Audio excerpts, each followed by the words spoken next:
Hallo Leute, heute für dich ich habe eine Liste von Karten, das ich denke gut ist.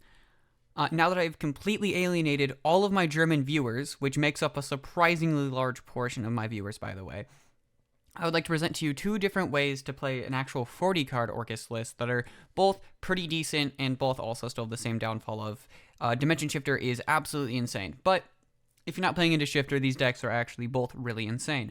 So for both deck lists, I'm trying to abuse one fact in particular, and that is the interaction between Bardiche and Dingirsu. So for those who don't know, Bardiche reads that if a Dark XYZ monster is special summoned to one of the arrows it points to, you can pop a card on the field. Dingirsu, when summoned, can send a card non-targeting, whereas the Bardiche does need to target. Um, and so the overall goal is to end with a Bardiche somewhere on your board so that you can special summon a Ding on your opponent's turn to get 2 sends. Something else that's nice about the Bardiche is it's really easy to make with the Orchest stuff, since Galatea is a Link 2. And also it provides you an extender that sometimes you do genuinely either want or need. And it also lets you get access to Fogblade, which is kind of crazy. And the only caveat is you're playing one actual Garnet that happens to be an extender. So it's a soft Garnet, kind of, hard Garnet, kind of, but overall it's fine. So we've got 6 different normal summons, 7, 8 if you count the Rhoda, and 9 if you count the Foolish. Anyways, we've got 8 or 9 summons for the engine to really get going, which isn't horrible. And then to help us actually play through more interaction, we're playing the Diabellstar Black Witch and Wanted. So we're not playing the Brick Spell or the level 1 because we don't care about the other monster, and most of the time we're Dark Locked anyways. What we care about actually is putting another Dark monster on the field, and then if they don't kill you, right, if they don't kill you the next turn, then you happen to get a draw, depending on how it goes, right? So if you start with the Wanted, you Wanted for Black Witch set Wanted, alright? Now what this does is let you have an extra extender, and then the turn after you get a draw with the Wanted by putting back a Wanted. It's kind of funny. It also lets you deck thin, and since she's a dark, we can also play Allure. And then we're playing some cards that we can abuse, and that's Droplet, and then Imperm's also a very good hand trap, also happens to be very good for going second. And this could either be Talents or Ash Blossom. In fact, I'm just going to put Ash Blossom in this list really quick. Now, you can either play it as a higher count, which is probably wrong. We're going to just do that. The theory with Talents was if you get Shifter to try and shorten their hand even more, but we're just going to ignore that because Ash is extremely good. But yeah, so the game plan really is to end on Bardiche and bring back the Dingirsu into his zone at points to, and just other backup plans, Celine for access code, or because we're playing the Diabellstar, or Unicorn for the access code for that way to kill. But also important for the end board is SP. So, because we have no hard negates, we happen to lose pretty hard to Nibiru. So how we're going to play around that is with SP Little Knight. With our end board, right, since we don't ever threaten a real negate, most people will hold their Nibiru till the very end of the turn. What that means is that we can summon the Bardiche and the SP, and then attempt to pass. And then when they Nibiru, we can SP, or chain SP, targeting SP and Bardiche. That will banish both till end phase. Nibiru doesn't do anything, and then during end phase, these both come back. And funnily enough, because of the arrows that Bardiche has, this combo where we summon the Dingirsu to its zone still works because of this right arrow. So this is a more pure Mech Knight variant that just happens to want to get an extra Fogblade or two. Now on the other hand, we're going to throw in just a little bit more of the Phantom Knight's engine and Cherubini for a bit more of an explosive play that has a different way to OTK with the Arc Rebellion Dragon and Raider's Knight that can also side into like Dark Rebellion or Requiem. This one, there are more normal summons, but they're not all for the Orchest engine, which can be its own little issue. But what this does let you do is sometimes you just have significantly stronger hands. Hands that start with Torn Scales are really, really good, especially if you see Foolish, because you can Foolish for Harp or whatever.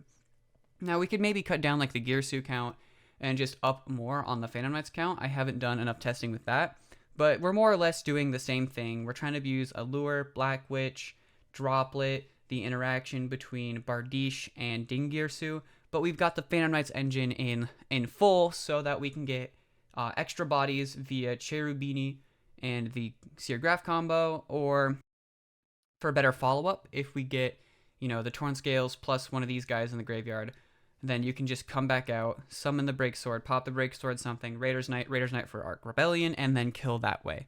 But yeah, those are the two deck lists, and I'll throw out a test hand for both of these following very quickly. Alright, so here's our first hand.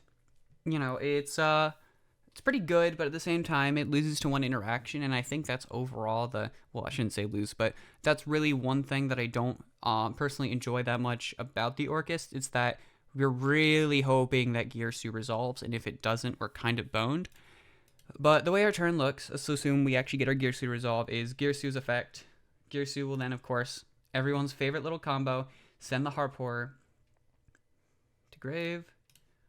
Harp will banish to summon an Orcust card, if I can hit the view button anyways. So that'll go ahead and summon out the Nightmare.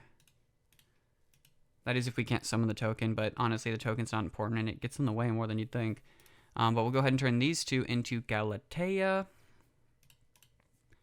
And then we'll banish the Nightmare to target the Galatea. Foolish Monster, that is a World Legacy or Orcust card, in order to increase the attack of the Galatea. Fun fact, we actually don't care about that part. Unfortunately, we do see the World Legacy card in hand, so the best thing we can send is the Simple Skeleton to grave. And this is where having a Black Witch would have been really nice here. Unfortunately, we aren't given that luxury, so we just have to play a little bit differently.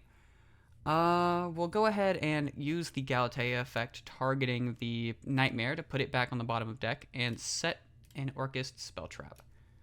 So we've got three options, and we're going to do the return because we kind of need to. It lets us put the World Legacy card in graveyard, and that's kind of important. Plus, we've got the Droplet Imperm, so we're probably not dying the next turn. But we'll go ahead and activate it so we can send the wand and draw two. So it turned into more draws. You love to see that. And we do see the Black Witch. We'll see what we're going to do with that. We'll go ahead and just draw two more cards because we saw the Allure. And then we'll go ahead and banish. We'll banish the Armageddon Knight because his job's already been done. So we've got the Crescendo and the Black Witch, and we can summon back out. So we're going to go ahead and summon the Black Witch by sending a card we control, and we're going to go ahead and use the Black Witch to set a Sinful Spoil. We'll have to activate that. So set that. This means during our opponent's turn, we just get an extra card for Droplet. Now, it depends on how you want to play it. You can either hold the Droplet, wait till they have a monster that you want to negate, and then either activate the Sinful Spoils, see if they have a response, chain the Droplet, or, in their draw phase, shotgun the Sinful Spoils, grab a Black Witch so you can discard that instead. Depends on whether or not you want the spell non-response or the monster non-response. Either way, we've got that prepared. So from here, we have... Oh. See, this is what's nice about this as an extender. This lets us go into the... If I can find him... Bardiche. And then Bardiche will let us send and set. So we can either extend with the Bardiche, but honestly, I don't see the value in that. Or we could just not, and I'm not going to. Then we'll send the boots for that effect, and I'm going to banish him to grab another one of these. Yep, we do see this guy, which is pretty good. And so from here, we actually get to set all of our back row. The one caveat is we have to choose what we're not going to set, and it's just going to be this last Imperm because everything else is kind of insane. And before we pass, we'll go ahead and just banish out to special summon her back. And what we've got set is Search, an Omni Negate, Imperm, Imperm, Imperm. And these two Imperms mean they can't attack. So unless they have some sort of back row out, which we've got an answer for, we're chilling. If they nib us, we're actually still pretty okay. Because of the two Fog Blades, it's going to be very hard for them to get through and kill us. We can't really do much follow-up this turn. We can wand back something, like the Armageddon Knight, which lets us continue playing a little bit, but nothing crazy here. End of the day, this is still a very powerful board. Alright, so this is the other little decky deck. And sometimes you do end up with hands that are just the Orcust line, and that's what we've got here. Again, we kind of just want Girsu. With this hand in particular, you really just want Girsu to resolve. If not, we're praying that Fogblade's enough. And sometimes that's just how hands go. But let's just take another quick peek, see if we can get one that extends a little bit harder. Okay, so this one's neat. Let's try this one out. So because we saw the Torn Scales, we essentially have full Phantom Knights combo, but we're in an interesting position where, because we don't have any good cards in hand for the send, we're really hoping that Torn Scales resolves this time. But let's go with the assumption it does. Now, we could set and summon the Shade Brigadine, and just in case, we're going to do that before we activate the effect, because our discard was always going to be this Imperm. And then what that lets us do is Foolish the Searcher. We'll send it and then banish it to search for the extender little guy right here. And then we can special summon him out. And then, yep, because we didn't see either of the Burning Abyss cards, we've got that line open for us. So we'll go ahead and summon Cherubini. Cherubini will dump, I believe it's Graph. Graph then summons Seer from deck, and it's important you put it into a zone that Cherubini points to, because it means that the Seer cannot destroy itself, which it's really trying to, because you control monsters not named Burning Abyss monsters, but because it's in Cherubini's zone, we're chilling. We'll go ahead and turn those two into the Link 3. Now, you don't have to go Bardiche here, but we're going to, because we're going to. And then that lets us bring back the Cherubini off of, I believe, the Seer, since it was sent. So we'll go ahead and special summon it out. We can go ahead and just make that a little Link Spider so that we can then turn these two into the SP. And so now if we get Nibiru, we're okay. It's not perfect, obviously, but now we've got that resistance to Nibiru. From here, we'll go ahead and activate the Bardiche to send. We're going to send, it kind of doesn't matter. Does have to be a monster though, so we'll send the one that sends. We send the gloves guy.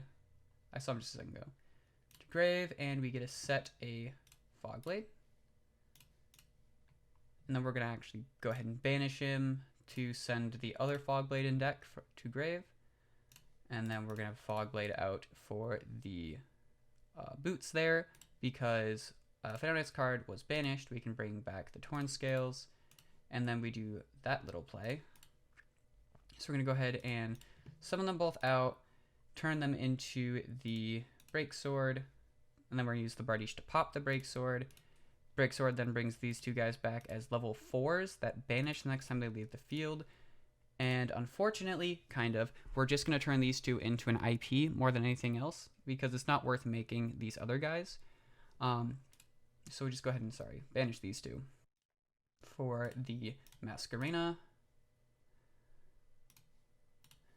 And now we've got the Fogblade ready to be used, an Imperm, and Ash, SP and IP. So we can IP for SP again.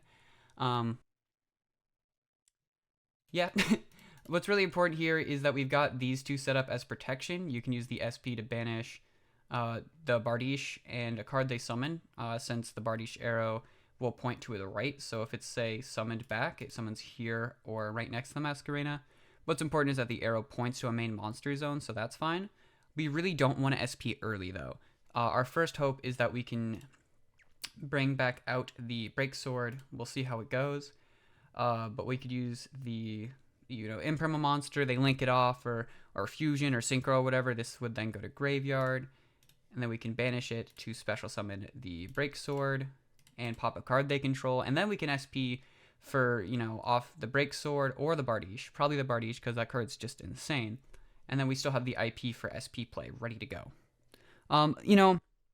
Both of these decks kind of just play. Nothing too crazy. And maybe the ratios are a bit off, but I do really, really, really like the interactions between the Phantom Knights and Orcust cards. It's more about finding the right way to marry them together. And these are the first two decks I've really had a confident enough feeling with that I could play. Either way, if you have any suggestions or perhaps cards that I'm missing that I should either have in this list or would make it better, please let me know. Either way, boys, keep cooking. See you next time. Hasta luego.